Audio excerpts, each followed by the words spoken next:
Oke, Assalamualaikum warahmatullahi wabarakatuh. Selamat sore, salam sejahtera kita semua. Mohon maaf ya, nih agak molor karena tadi terjebak macet di jalan, itu jadi baru bisa eh telatnya lumayan juga gitu ya. Oke, sudah terlihat kan ya? Sudah, Pak. Ya, oke, kasih. Jadi kita mulai ya. Mungkin kita nanti apa namanya percepat aja gitu ya karena ini waktunya juga sudah ini takutnya lewat maghrib. Jadi hari ini pembahasannya adalah lebih kepada bagaimana kita em, apa ya namanya dalam melakukan proses perancangan arsitektur itu kita coba jembatani ya antara apa yang akan kita bangun secara fisik dan apa yang kita modelkan secara digital gitu ya. Jadi bridging physicals and digital in architectural design. Nanti ada beberapa tools yang akan diperkenalkan. Mungkin ada beberapa dari kalian yang sudah pernah menggunakan gitu ya. Nanti mungkin bisa saling share juga. Tapi ini apa toolsnya berbasis cloud, jadi memang akan sering banyak perubahan. Ya, jadi perkenalkan nama saya Fauzan. Saya dari program studi arsitektur SAPPK ITB. Saya di kelompok keahlian teknologi bangunan. Ya, jadi ketika kita bicara praktek perancangan arsitektur itu memang sekarang sedang terjadi sebuah pergeseran paradigma ya, yang pastinya adalah mengaitkan terkait apa yang dimaksud dengan physical, apa yang dimaksud dengan digital. Gitu. Kita sebagai perancang arsitektur dan nanti jadi arsitek berlisensi gitu ya. Pasti output akhirnya adalah bentuk fisik ya, bangunan fisik terbangun di eh, apa lingkungan binaan.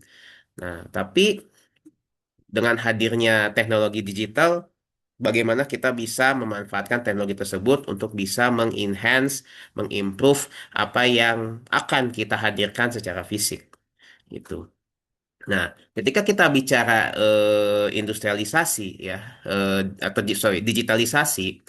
Nah, ternyata industri konstruksi adalah salah satu dari industri yang digitalisasinya itu rendah. Bisa dilihat oleh apa namanya rekan-rekan sekalian ya. Ini sumbernya dari McKinsey ya, ada dari World Economic Forum tahun 2024, di mana eh,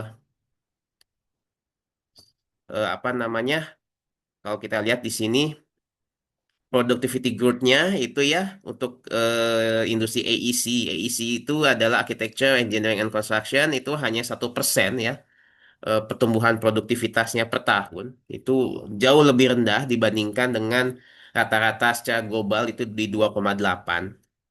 Dan bahkan ada waste ya, annual global waste itu sampai 1,8 triliun dolar ya USD.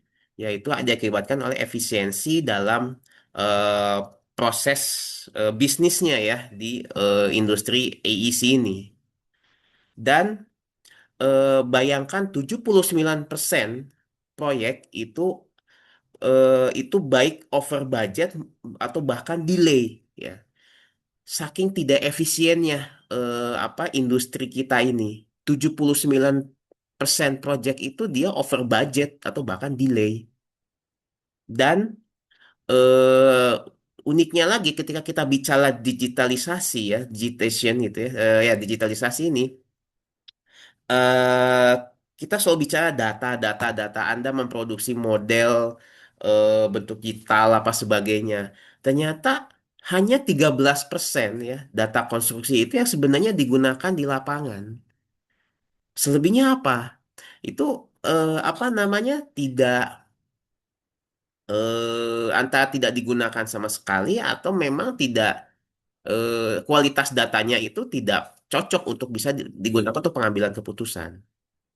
Nah, kenapa ini penting ya untuk kita di arsitektur? Pertama, pengambilan keputusan atas desain itu ya, ketika dibuat di tahapan awal ya, tahapan konseptual, preliminary, itu menentukan 70% dari total cost dari sebuah bangunan.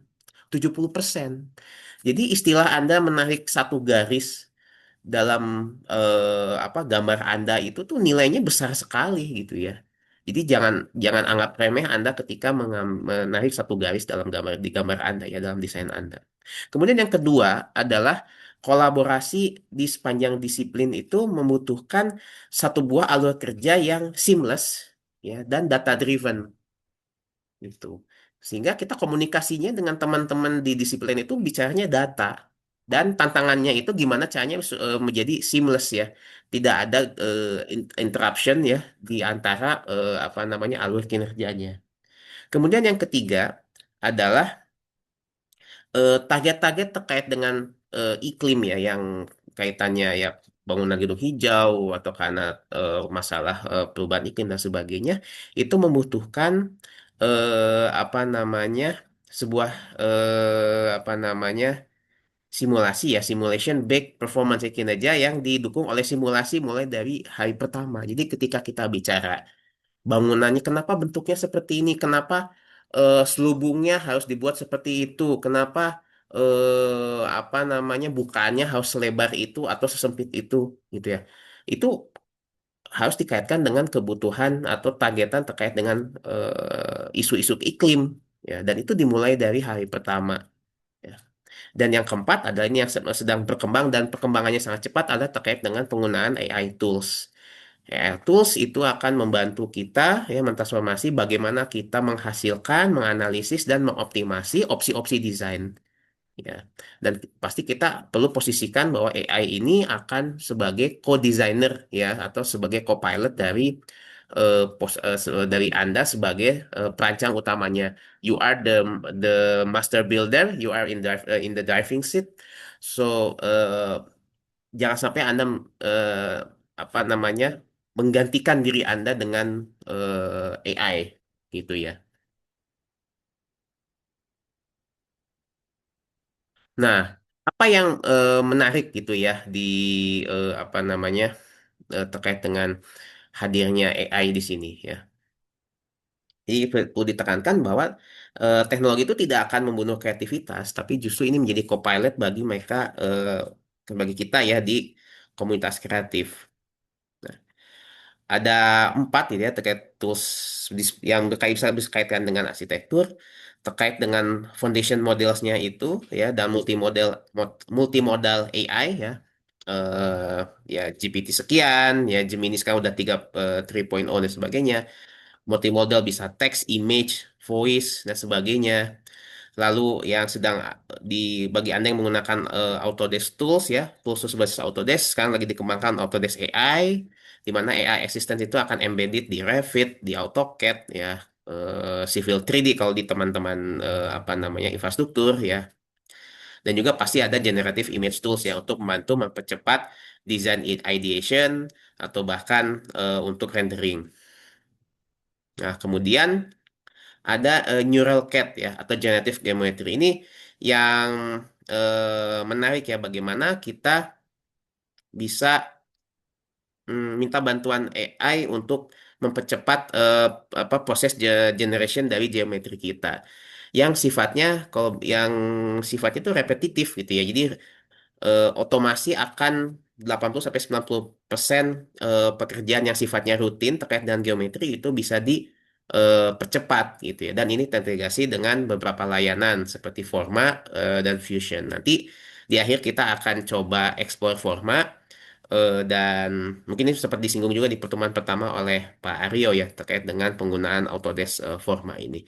Nanti rekan-rekan sekalian kalau misalnya membutuhkan akses ke Autodesk Forma nanti bisa saya pinjamkan gitu ya aksesnya selama mengikuti program ICS ini. Kemudian yang ketiga adalah ada AI driven environmental analysis ya seperti nanti real time wind noise microclimate AI simulation lalu bisa mengecek juga data embodied carbon analysis hingga desain bangunan Anda itu performance driven ya. Jadi didorong oleh kinerja bangunan itu sendiri sejak awal. Dan nextnya ini yang sedang mulai berkembang itu adalah agentic AI ya. Agentic AI workflows, di mana AI itu sekarang dia bekerja sebagai agent ya, yang bisa membantu untuk melakukan pekerjaan-pekerjaan yang sifatnya multi steps ya, secara otonomus. Bisa dan Tata memang berawal dari prompting. Dia membahasakan, membaca bahasa yang sifatnya natural menjadi pekerjaan-pekerjaan, task-task kemudian akan dihasilkan geometri. Dan bahkan sangat mungkin jika nanti nextnya AI, agentic AI ini bisa digunakan untuk pemeriksaan compliance desain kita terhadap peraturan bangunan gedung ya. Jadi ketika Anda mau cek apakah bangunan saya sudah sesuai dengan peraturan KDB, KLB, KDH, KTB dan sebagainya gitu ya. GSB itu apakah sudah sesuai atau tidak, itu bisa langsung dicek dengan mudah karena pembacaannya langsung melihat dari variabel yang melekat pada model desain kalian. Ya. Nah, ini ketika kita bicara eh, apa digital landscape ya pada praktek arsitektur, ada banyak hal kaitannya ada pasti BIM ya ini yang kita masuk dalam ICS ini kita tekankan di sisi BIM-nya. Lalu juga ada sebenarnya yang lebih further ya, lebih jauh daripada BIM adalah VDC, yaitu Virtual Design and Construction, di mana itu langsung masuk ke tahap dari proses manajemen itu sendiri ya, fase 4D, 5D, class detection dan sebagainya. Ada computational design ya, terkait dengan penggunaan algoritma untuk pencarian bentuk, optimisasi dan sebagainya. Ada extended reality ya, seperti augmented reality, mixed reality, virtual reality, yang dimana digunakan untuk immersive design review. Ya, ketika eh, klien ingin atau misalnya ya dosen pembimbing kalian ingin melihat desain itu, desain Anda itu seperti apa, bisa dirasakan langsung 1:1, seakan-akan itu sudah dibangun dengan lengkap gitu. Kemudian nextnya ada digital twin, di mana ini perlu ada sinkronisasi antara model digital dengan bangunan fisiknya. Jadi kita bisa mengetahui apa yang terjadi di dunia nyata, tapi kita melihatnya secara digital. Dan terakhir adalah integrasi AI dengan machine learning ya untuk design optimization, energy prediction, dan dokumentasi atau produksi gambar secara terotomasi. Ya. Nah, kalau kita bicara computational design ya, kita perlu cek ya. Sebenarnya yang dimaksud dengan computational design itu seperti apa? Ya. Jadi ketika bicara computational design itu bukan bukan sekedar CAD ya, bukan sekedar CAD. CAD hanya dia apa namanya mengkonversi proses gambar secara manual menjadi digital ya. Dan bukan hanya sekedar BIM, ya BIM itu juga sebenarnya dia pengembangan lebih lanjut dari CAD, tapi mensimulasikan building components dengan data gitu ya. Dan bukan hanya sekedar digital design ya, ya itu adalah sebuah desain yang diproduksi di media digital dan bukan hanya sekedar 3D scanning ya, tapi computational design adalah sebuah penggunaan dari metode komputasi ya untuk membantu arsitek memecahkan masalah-masalah desain yang cukup kompleks ya. Jadi yang dilihat adalah sebagai sebuah proses ya, bukan sebuah produk. Tuh. Nah, evolusinya beragam ya, sudah mulai dari tahun 1980, bahkan sebenarnya ada juga perkembangannya sebelum 1980 sebagai fondasinya. Tapi sudah mulai berkembang terlihat bentuknya itu di tahun 2000-an ya dengan hadirnya parametric design, terutamanya hadirnya Rhino, Grasshopper, dan sebagainya.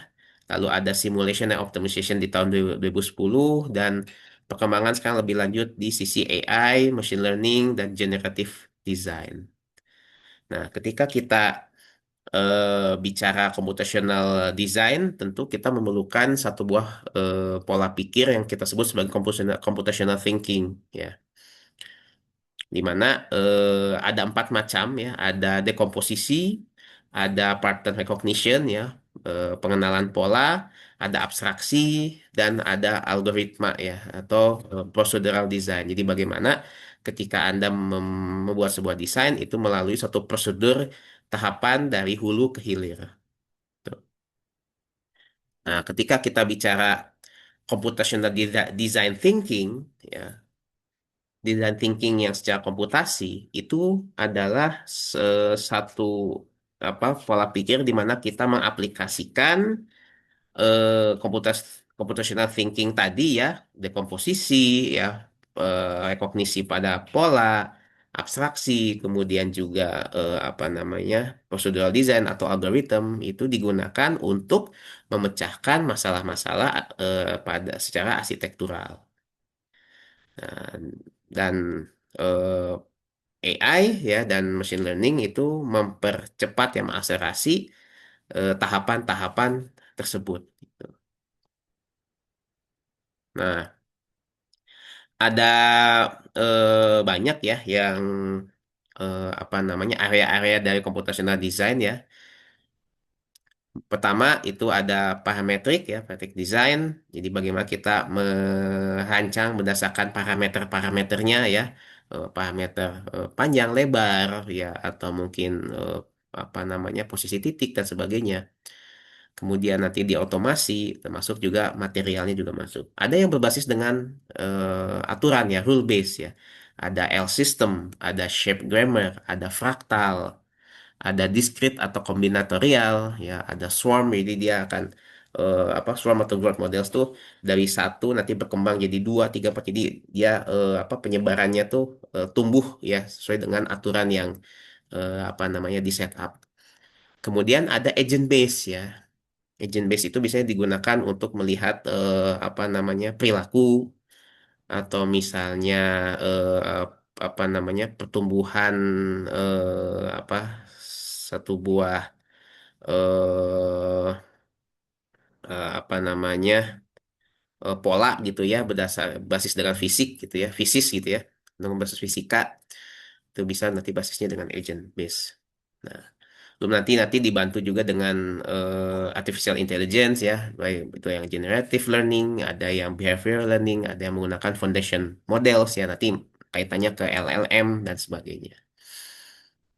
Outputnya ya, output dari computational design ini adalah bagaimana kita bisa membuat sebuah komposisi ya, kita bisa melakukan form finding, form making, menganalisis, mengoptimasi hingga kita bisa melihat kinerjanya di lingkungan binaan kita.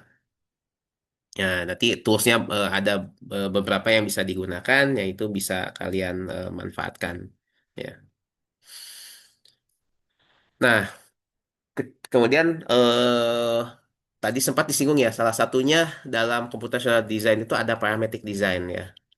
Dan modelingnya itu apa sorry, metodenya ada beberapa ya. Misalnya kalau metode modeling ada lihat dari triangulasi, kemudian ada folding ya, melipat, ada weaving itu seperti merajut, ada panel ya, misalnya untuk membuat fasad sebagainya, ada waffle, ada basis kontur, ya nanti berujung bisa membuat rapid prototyping.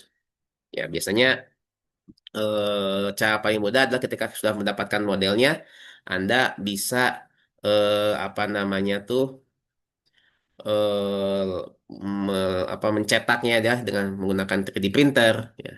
Lalu langsung mendapatkan suatu bentuk yang sangat apa namanya unik gitu ya. Dibandingkan Anda apa namanya membuat modelnya secara manual gitu ya. Kemudian ada metode lain seperti analisis ya, analisis lingkungan, fisik, lalu ada agent based simulation, dan metode yang ketiga adalah otomisasi ya dengan menggunakan evolutionary algorithm atau multi-objective optimization atau AI assisted performance tuning ini kemungkinan-kemungkinan yang bisa digunakan ketika kita bicara parametric design. Toolsnya beragam gitu ya. Yang saat ini pasti kalau kita bicara parametric design, pasti kaitannya dengan Rhinoceros ya, Rhino dengan Grasshopper, dengan berbagai macam pluginnya. Kemudian ada eh, kalau kita bicara BIM ya pasti ada Revit, salah satunya Revit dikombinasikan dengan Dynamo. Atau kalau misalnya Anda sudah literate atau sudah terbiasa menggunakan Rhino dengan Grasshopper, ya Anda bisa kombinasikan Revit dengan Rhino plus Grasshopper itu menggunakan Rhino inside Revit ya. Jadi langsung dia Rhino-nya menumpang di dalam Revit-nya. Sehingga nanti kalian bisa mendapatkan satu buah situasi BIM Integrated Parametric Scripting. Kemudian ada Autodesk Forma Site Design. Ya, ini nanti akan saya coba demokan kepada teman-teman semua gitu ya. Jadi ini sebuah tools AI powered early stage meshing analysis dan ini cukup menarik untuk kalian melakukan form finding di awal ya, yang nanti nextnya Anda bisa eh, bawa ke aplikasi Revit untuk pengembangan lebih lanjut. Ada juga processing ya, ini di beberapa university di luar, justru ketika sebelum masuk ke tahap visual programming di Grasshopper misalnya, itu kita belajar dulu bagaimana membuat satu buah bentuk menggunakan aplikasi processing. Ini sangat menarik. Kalian bisa cari ya, apa namanya, tutorialnya sudah sangat banyak dan ini sangat menarik untuk dieksplorasi ya, processing. Kemudian ada Speckle, Hyper, Shape Diver. Ya ini sifatnya cloud-based parametric collaboration. Jadi startup-startup membentuk satu buah tools yang mengeksplorasi kemungkinan-kemungkinan bagaimana workflow dari cloud-based BIM collaboration yang sifatnya parametric itu dilakukan. Nah, ketika kita bicara physical, tentu salah satu yang perlu dilihat ya adalah program ruang itu sendiri gitu ya, supaya kita bisa memahami ruang apa yang ingin kita rancang ya sebelum kita benar-benar mengubahnya gitu. Jadi special planning is a complex process ya, karena ketika kita merancang program ruang itu banyak banget ya faktor-faktor yang perlu dipertimbangkan gitu, dan kita tidak akan menemukan satu buah hanya satu jawaban yang valid gitu ya, banyak gitu ya, bahkan bisa lebih dari satu solusi yang valid dalam merancang ruang-ruang yang dibutuhkan sesuai dengan tujuan desain kalian ya, sesuai dengan desain goals kalian. Nah, stepnya apa saja ya? Pertama, pasti kita kumpulkan dulu informasinya, informasi terkait dengan desain kalian ya. KAK-nya seperti apa? Kebutuhan ruangnya seperti apa? Apakah ada apakah ada pengelompokan sendiri ya secara fungsi ya dan sebagainya. Lalu hubungan antar ruangnya seperti apa? Ya. Lalu ke usernya siapa? Kelompok penggunanya siapa? Lalu cek juga aturan bangunan di konteks site Anda seperti apa? Konteks pada tipologi Anda seperti apa? Itu ya harus dikumpulkan dulu informasinya di awal. Itu yang pertama. Yang kedua adalah interpretasikan kebutuhannya, ya, requirement-nya. Berapa luasan areanya, luasan ruang yang dibutuhkan. Lalu apa namanya agency needs itu kedekatannya seperti apa antara satu ruang dan yang lainnya. Siapa yang harus dekat sekali, siapa yang harus beririsan dan sebagainya. Ya, itu diinterpretasikan berdasarkan informasi yang kalian kumpulkan di tahap pertama. Lalu dicek juga kebutuhan lingkungannya, environmental needs-nya. Apakah memang perlu pengondisian tertentu gitu ya, dari segi penghawaan, pencahayaan, dan sebagainya. Misalnya ketika merancang ruang kelas, mungkin kita tidak bisa merancang ruang kelas, maaf, ketika kita merancang ruang kelas, tidak mungkin disamakan ketika kita merancang ruang tidur, gitu ya. Pencahayaan, penghawaan, dan sebagainya tentu akan berbeda pendekatannya. Termasuk juga ke privacy levels ya. Mana yang area public, mana yang semi public, mana yang private, mana yang semi private. Itu juga diinterpretasikan. Nah, nanti ketika sudah tahu ya agency needs-nya ya kedekatannya seperti apa, lalu kita lihat hubungan antar ruangnya ya. Apakah dia within ya di dalam, apakah link terkait, apa dia common space, apa dia saling mengunci, interlocking, apa dia adjacent ya saling berdekatan. Nah, itu hubungan antar ruangnya bisa mulai didefinisikan ketika sudah kita interpretasikan kebutuhan-kebutuhannya. Nah, setelah kita sudah tahu hubungan antar ruangnya, lalu nomor 4, kita cek sirkulasi yang kita butuhkan seperti apa. Ya, apakah misalnya butuh yang seberapa efisien, seberapa fluid, seberapa apa namanya harus berapa clear gitu ya circulation yang dibutuhkannya, posisi pintu, jendela itu seperti apa. Ya. Nah, kemudian setelah tahu kira-kira situasi seperti apa, dibuat solusinya ya dalam bentuk bisa bubble diagram. Kemudian dari bubble diagram itu nanti akan dikonversi menjadi block plan. Nanti dari block plan itu bisa dibuat untuk melihat alokasi dari kebutuhan ruangnya. Ya, mana yang butuh besar, mana yang butuh kecil, mana yang butuh yang sedang. Nah, dari situ di review ya, bagaimana pergerakan user di dalam bangunan Anda, bagaimana privasinya, orientasi bangunan, ya, apakah kedekatan antar ruangnya sudah cocok atau tidak, apakah harus ada yang dipindah dan sebagainya. Ya, itu adalah tahapan-tahapan special programming yang bisa kalian coba gitu ya. Nah, ini key questionsnya yang bisa kalian apa namanya tanyakan ya. Ini untuk part satu, ini adalah part 2. Part satu tadi ya kalau part satu kita bicara pengumpulan informasi ya. Kita cari info fungsinya ya. Misalnya apakah ruang yang kita rancang itu membutuhkan fungsi-fungsi yang spesifik ya. Atau malah harus dalam bentuk tertentu atau ukuran tertentu. Lalu kita lihat sequence-nya ya. Apakah perlu kita eh, atau mungkin kita membuat sebuah sequence yang memiliki makna tertentu ya, sequence of species yang memiliki makna tertentu. Nah, apakah kita perlu membentuk makna pada sequence tersebut gitu ya? Apakah harus direct saja atau kita buat memutar gitu ya karena kita ingin menghasilkan satu buah makna pada pengguna gitu ya. Kemudian konektivitas, mana ruang yang harus punya akses keluar langsung, atau mungkin ada yang akses ke ruang yang sifatnya share gitu ya, apakah itu lobby, apakah itu ruang kumpul dan sebagainya. Hierarki, nah dilihat apakah pada eh, tipologi atau kasus desain arsitektur kita tuh ada hierarki pada ruang-ruangnya gitu ya.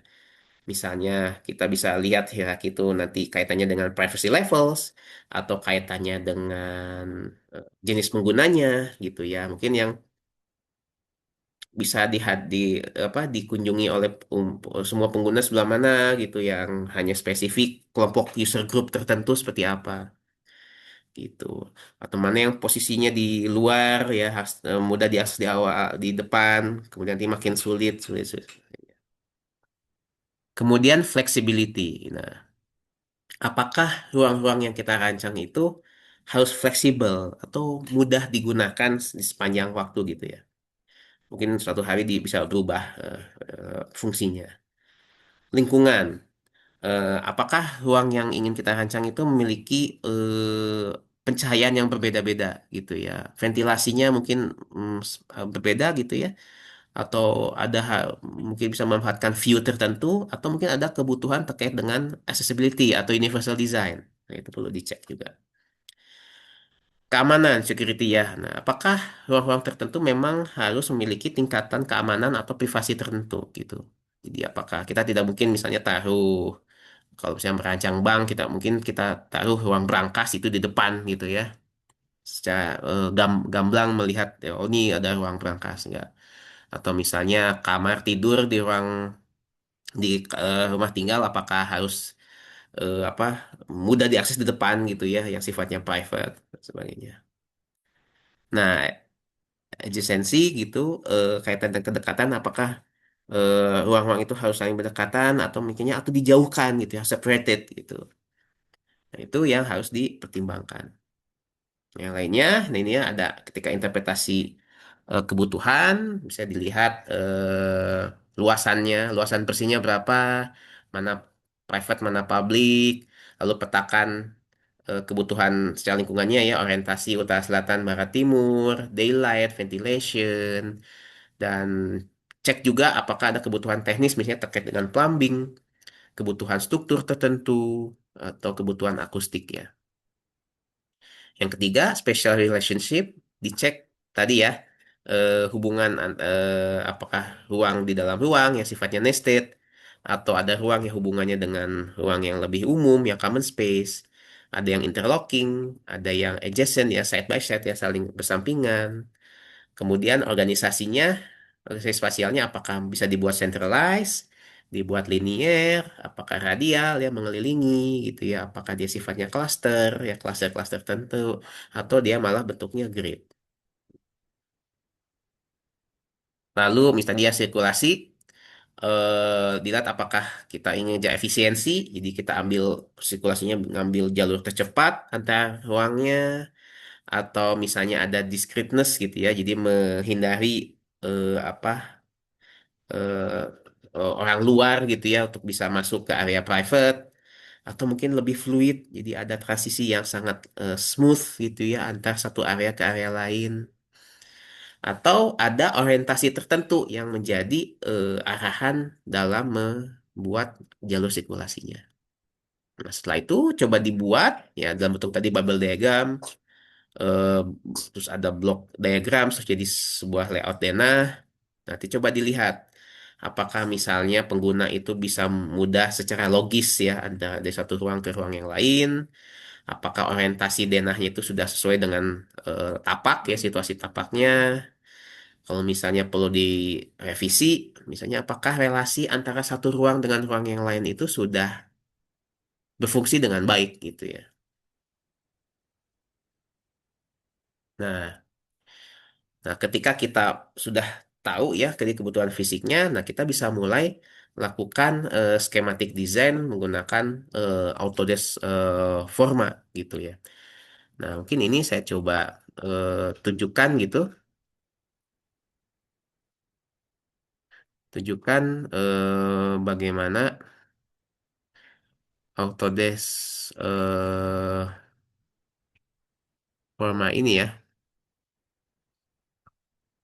Jadi ini tampilan awalnya dari Autodesk Forma gitu. Ini biasanya Anda misalnya nanti ketika awal diminta membuat project baru, di sini saya buat ada satu project ICS 2026. Nah, yang menarik di sini adalah dulu Autodesk Forma ini bisa digunakan kita untuk merancang konseptual design gitu ya, meshing dan sebagainya. Kita mengatur site-nya. Jadi kita lebih digunakan untuk site design. Nah, tapi ini ada satu tools baru lagi adalah untuk building design dan ini apa namanya dia sifatnya masih beta, bahkan close beta. Saya pun untuk mendapatkan aksesnya itu harus request dulu ke Autodesk dan alhamdulillah di approve. Nah, nanti nanti saya coba tunjukkan gitu ya. Ini pertama kita misalnya membuat site-nya dulu gitu ya. Ini saya penasaran oh Pak Aryo belum gabung ya. Pak Suban kalau kita tuh info site-nya di mana ya untuk yang project ICS tahun ini? Oh, masih di jalan ya Pak Suban.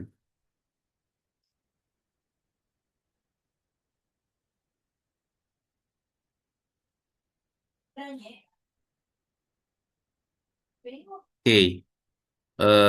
Misalnya saya ini aja ya buat gitu ya mungkin karena saya di Bandung, saya ambil konteks misal di jalan mana ya jalan Riau gitu ya, Mata Dinata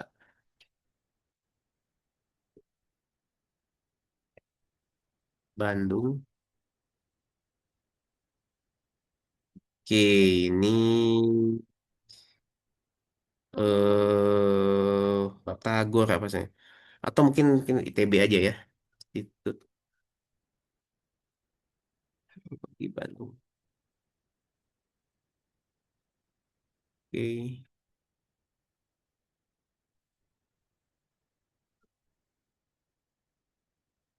oke, ini dulu coba kita lihat. Oke, ini kita kita bisa pilih area setnya sebelah mana gitu ya. Mungkin saya agak geser. Nah, di sini aja kali ya. Nggak pas bukan di ITB-nya, di sisi selatannya. Ini masih daerah Jalan Dago. Ya, mungkin teman-teman yang pernah ke Bandung ya, pernah familiar dengan Jalan Dago ya. Nah, ini kalau sudah saya pilih, ini dia di luasan areanya 1,81 kilometer persegi ya. Ini saya confirm map areanya. Nanti Forma akan menyiapkan apa namanya data ya, menyiapkan data yang dibutuhkan untuk Anda bisa mengubah bentuknya, ya mengubah meshing ya. Kita masih di site-nya. Jadi kita tunggu dulu, ini masih membaca. eh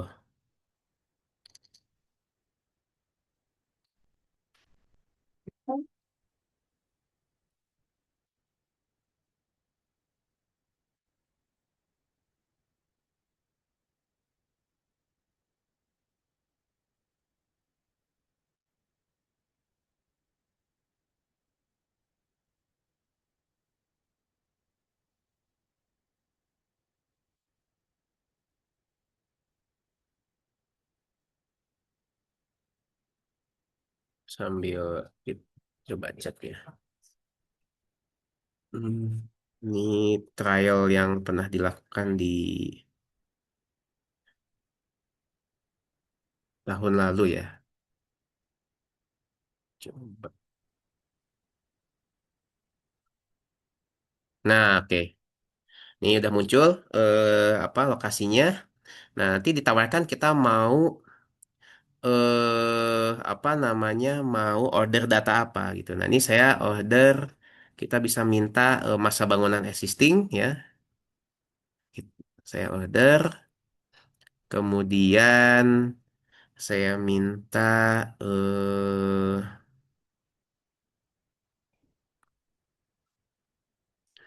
mungkin ini ya SC Open Base Map.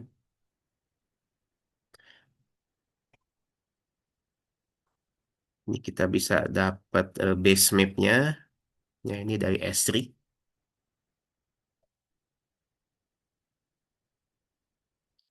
Kemudian juga Overture base map mungkin tambah OpenStreetMap ya routes-nya untuk jalannya. Kalau misalnya untuk tambahan informasi ya.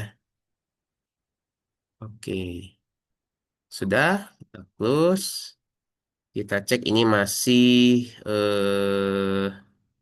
diproses ya data-datanya. Oke, ini sudah dapat data jalannya. Yang tadi kan asalnya hanya putih aja, sekarang udah ada yang warna hitam aja, jadi tahu nih si jalannya.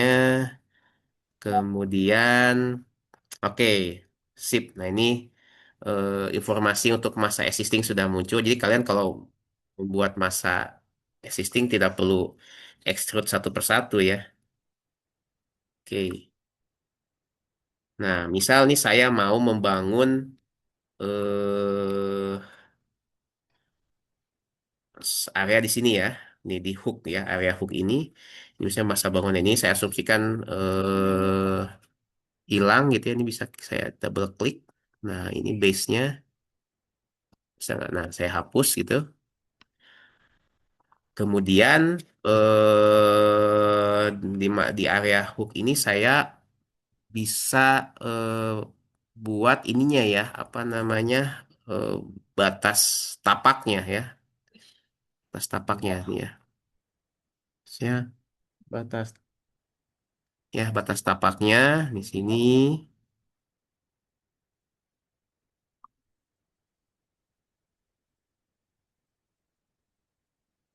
Ini ke freeform ya. Set. Kita batasi di sini.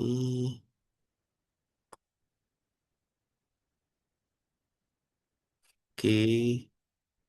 Oh ya, agak mepet nggak apa-apa. Set. Nah, ini batasnya sampai sini. Sip. Ya, jadi saya sudah punya satu set area seperti ini. Dan otomatis kita bisa lihat di sebelah kanan ya, ini ada site areanya di 2028 meter persegi. Ya, kemudian eh ya tentu ini banyak fitur-fiturnya. Apakah kalian mau membuat langsung masa bangunannya, apakah mau ada landscaping gitu ya, pengaturan apa namanya, cut and fill dan sebagainya, menambah pohon. Tadi ini site-nya, nanti pengatur zonasi bisa dilakukan, penambahan jalur transportasi ya, ini yang disupport baru jalan ya, jalan aspal dengan jalur rel. Lalu ini generic volume surface line. Ini kalau mau buat 3D sketch ada measure, ada label, terus kan bisa import model dari aplikasi lain ya. Kemudian extension dan sebagainya. Ini transformasi. Nah, yang satu yang menaik adalah ini ada yang namanya site automation. Ya, ini di mana fitur AI-nya yang bisa yang bekerja di Forma ini. Saya pilih site automation, kemudian saya pilih site saya. Nah, di sini kita bisa meminta AI di sini untuk menghasilkan kira-kira bentuk layout dari atau masa bangunan yang mau kita buat seperti apa. Nah, misalnya apakah layoutnya itu menggunakan grid atau ya udah kosongan saja. Lalu di sini ada buffernya, ya buffernya itu berapa ini dia 12 meter. Kalau misalnya set buffernya 3 meter berarti itu berarti di GSB-nya ya, di GSB pukul rata offsetnya itu 3 meter apa mau di 5 meter misalnya gitu ya. Nanti dia otomatis mengatur kira-kira kalau 5 meter seperti apa ya. Misalnya ini 5 meter bentuk grid seperti ini atau bebas gitu ya. Lalu tipe bangunannya mau seperti apa? Apakah dia harus linear gitu ya? Kan bisa pilih beberapa opsi yang dikhususkan. Apakah mau mix? Ya, ini mungkin kalau misalnya 7 meter, 2 meter gimana? Oh, 2 meter lebih beragam. Oke. Nah, seperti ini ya pengaturannya. Atau mau sifatnya nih tipe buildingnya apakah ada yang city blocks ya, seperti yang ala-ala di Barcelona gitu ya, city block seperti ini. Ya, apakah mau sifatnya linear ya, atau apakah misalnya ini mix ya, jadi antara city blocks dengan linear digabung atau tower ya. Kalau kayak bangunannya tower misalnya seperti ini gitu. Saya buat misalnya balik lagi 4 bisa ya 4 meter.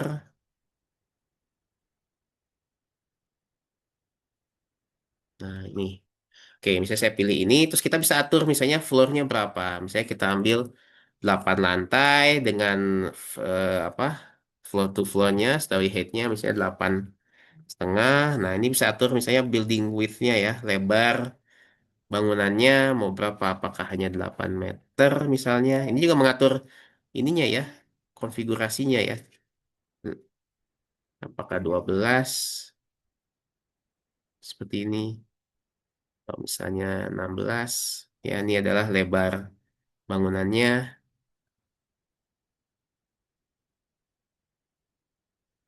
Kalau tower, ini lebar towernya ya.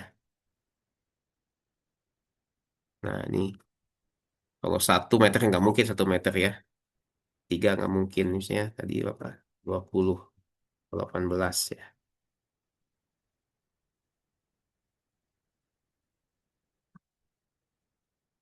Ini kalau sudah kita close, ya ini kita dapatkan satu buah ininya ya. Kunci dulu, saya kunci dulu biar nggak gerak. Oke, kita punya satu buah eh bangunan ini ya. Sebentar.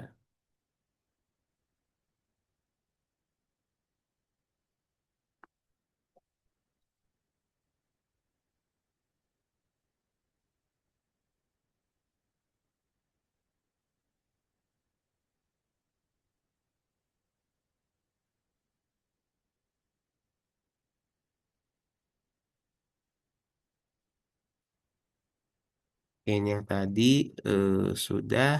Nah, misalnya dari bentuk seperti ini mau dianalisis gitu ya, dianalisis sementara gitu ya, preliminary.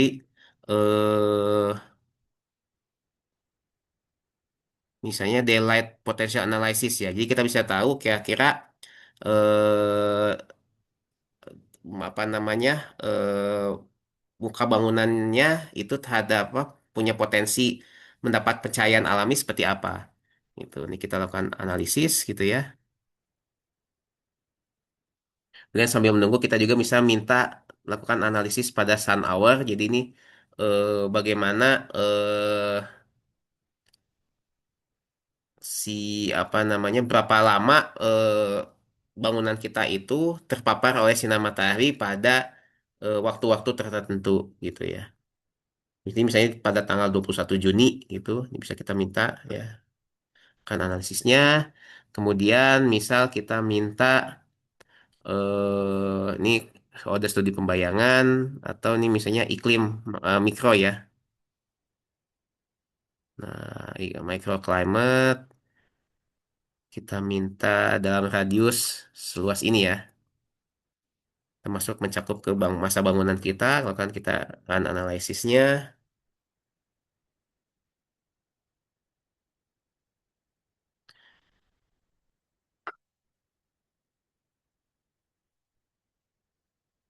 Nah, ini untuk wind analysis ya, ini langsung dibuat dia rapid ya.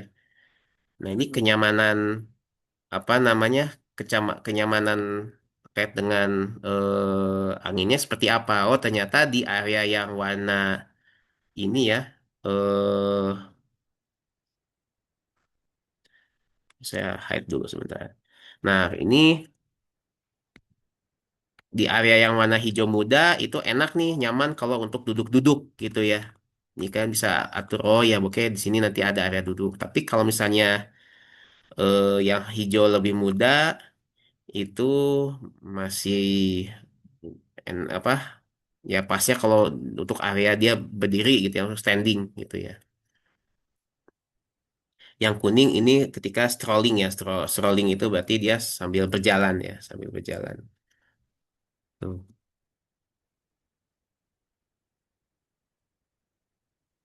Oke, ini analisis lainnya masih berjalan ya. Microclimate analysis ya. Oh, sudah jadi.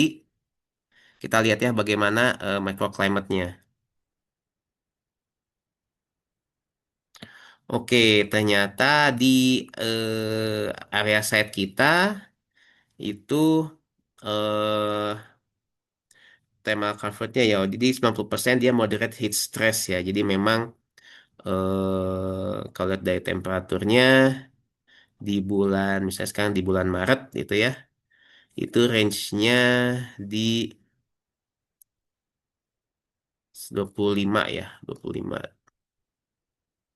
Tadi 25 derajat di jam 14. Tuh. Dengan humidity 80%, cloud covernya 98%, ya lumayan cloud cover di Bandung itu lumayan tebal ya. Dan yang lain, kemudian daylight potential juga sudah selesai. Jadi semua ini lakukan dia performance apa namanya analisisnya berdasarkan apa dilakukan di cloud ya. Nah, ini bisa kita lihat ya. Dari segi pembayangan, dari segi daylight, kita lihat bahwa hampir semua bagian itu mendapati cahaya yang cahaya alami yang baik ya dari semua sisi ya, kecuali di bagian tekukan ini itu kalau kita lihat dari warnanya memang perlu area bukaan yang lebih luas untuk di daerah sini gitu ya. Begitu di dalam sini butuh bukaan yang lebih luas, tapi kalau untuk area lainnya itu jendela biasa pun cukup ya. Itu.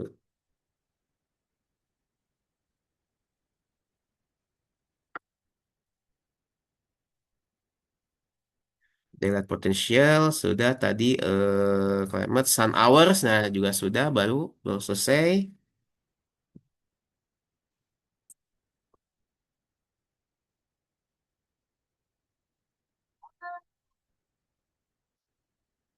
Nah, ini kalau kita lihat ya di area ini area umum ya di sini tuh kita lihat bahwa 94% tanah itu mendapatkan cahaya dapat matahari langsung ya setidaknya 3 jam. Lalu 77% fasad itu menerima cahaya langsung 3 jam selama ya setidaknya 3 jam. Kalau atap itu 100% dapat langsung ya. Jadi memang kita perlu ada treatment pada fasad ya, terutama di kalau ini sana area utara, berarti utamanya di sisi ini timur, utara, barat ya, selatan ada tidak perlu ada treatment khusus gitu ya, kecuali ingin disetarakan bentuknya ya. Tuh. Ini bisa jadi pertimbangan ya di mana kita di sebelah mana sih kita butuhkan treatment fasad ya yang lebih dibandingkan dengan sisi selubung bangunan lainnya. Seperti itu. Ini kegunaan forma ya. Nanti kalian bisa apa namanya setelah ini bisa coba eksplorasi lebih jauh lagi. Bahkan misalnya Anda kalau mau mengubah bentuknya langsung di sini juga bisa gitu ya.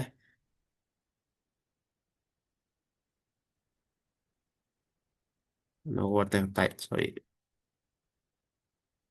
Misal Anda mau freeform,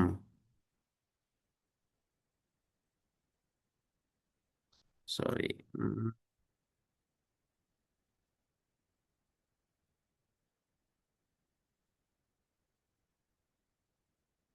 Oh,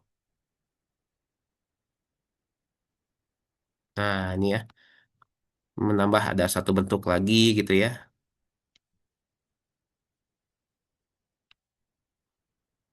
Atau ada bentuk silinder, ada tower di sini gitu ya.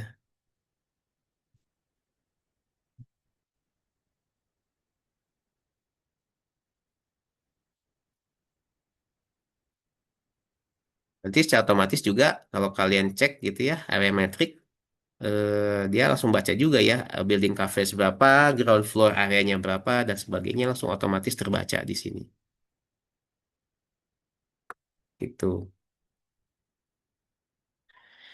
Oke, ini untuk yang format site design. Nah, ada yang baru lagi ya, satu lagi itu adalah yang namanya tadi building design ya. Ini masih sifatnya masih close beta. Ya tadi sama ya Bandung. Ya, ya anehnya dia kita harus apa mengenerate ulang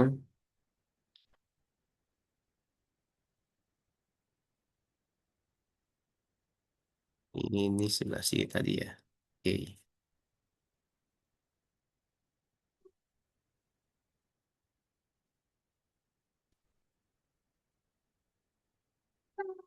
Mungkin ini karena masih beta ya untuk yang building design. Jadi memang dia buat apa namanya sedikit berbeda. Mungkin saya tunjukkan tadi yang sudah saya buat itu yang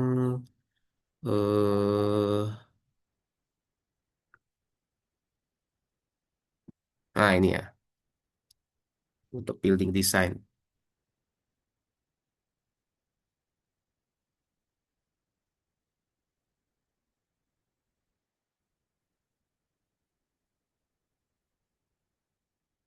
Dan yang tadi ya sebentar di yang 2025, nah ini building. Oke.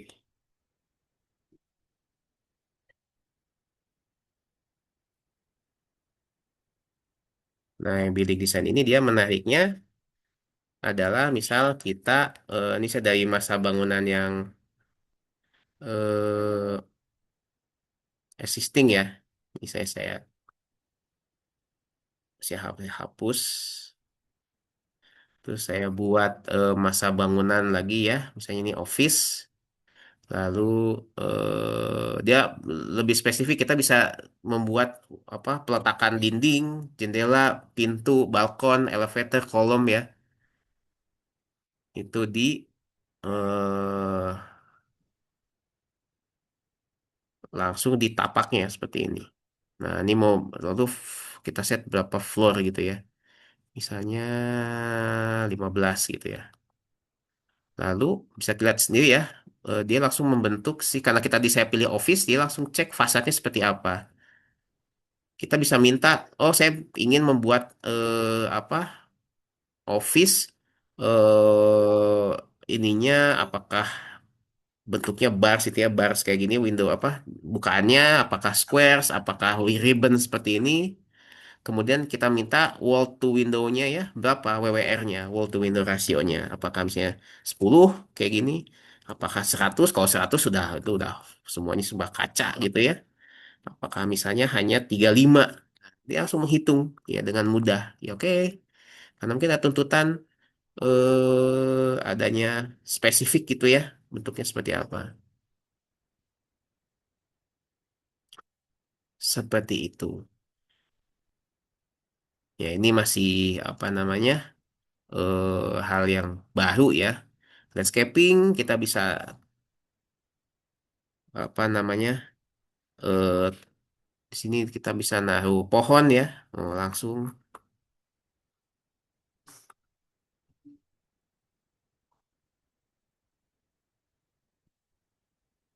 bisa kita taruh pohon di sini ya. Ini modelnya lebih cepat untuk yang sifatnya konteks apa konseptual. Nanti kalau pengen dikembangkan lebih lanjut bisa diekspor ke Revit ya. Ini supportnya versi 2025, versi 2026. Ya, ini ada di saya tekan itu ya ke masuk ke Revit 2026 seperti itu. Ya, mempercepat awal ya ketika kita ingin mencoba mengubah apa bangunannya ya di sini. Seperti itu.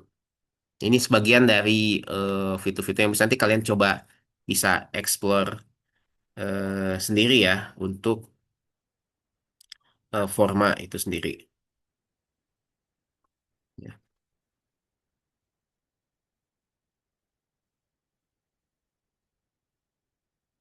Jadi kalau kita kembali lagi eh ini udah 17.447 ya. Jadi forma itu fiturnya cukup menarik ya nanti kalian bisa coba eksplorasi lebih jauh ya site design utamanya yang sudah bisa diakses oleh banyak oleh user umum ya termasuk oleh mahasiswa dan untuk yang building design itu tools untuk schematic building design masih beta ya. Kalian bisa mungkin kalian bisa request nanti masing-masing akun kalian untuk bisa mendapatkan akses ke fitur tersebut. Seperti itu ya. Nah, next step-nya memang ketika kita bicara digitalisasi, nanti ada kaitannya dengan digital twin. Gunanya adalah lebih banyak mungkin di operasional ya setelah bangunan kalian jadi dibangun itu bagaimana bisa data data BIM kalian itu bisa dimanfaatkan di tahap operational and maintenance. Tuh. Lalu ini ya extended reality itu bisa untuk client presentation, design review, atau bahkan ketika fase konstruksi gitu ya, nanti overlaying antara model digital kalian dengan situasi di konstruksi seperti apa, hingga post occupancy. AI masih banyak perkembangannya ya, nanti kita akan coba pantau terus. Yang menarik sekarang adalah agentic AI. Mungkin kalian ada yang beberapa yang bermain di sana gitu. Cukup menarik kalian bisa menginstall model AI di lokal maupun kalian meminta API ke cloud gitu ya untuk memproses apa request kalian mengubah bentuk dan sebagainya dan sifatnya multitask ya. Jadi bukan satu pekerjaan aja, ketika kita prompting satu hal, dia akan mengerjakan, langsung merencanakan ya apa saja step by step yang akan dilakukannya. Seperti itu. Nah, satu hal yang paling penting adalah kita tidak pernah sadar bahwa actually the future is already here.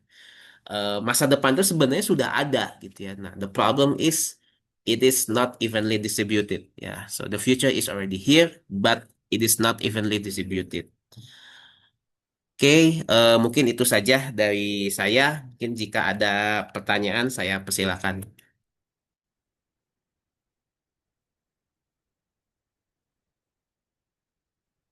Oh ya, bagi yang sudah masuk waktu berbuka, silakan ya bisa berbuka dulu.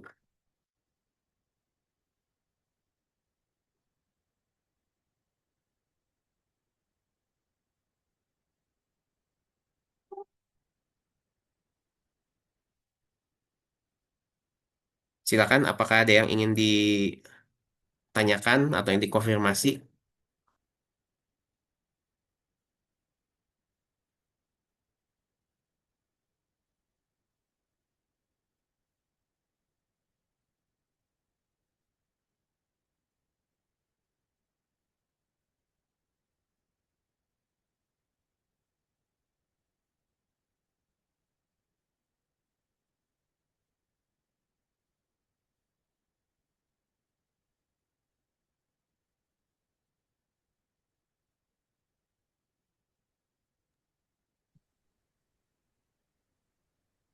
Silakan, ada yang mau ditanyakan? Iya, sudah selesai, Pak. Oh, Prof. Fauzan. Ya, sudah, Pak.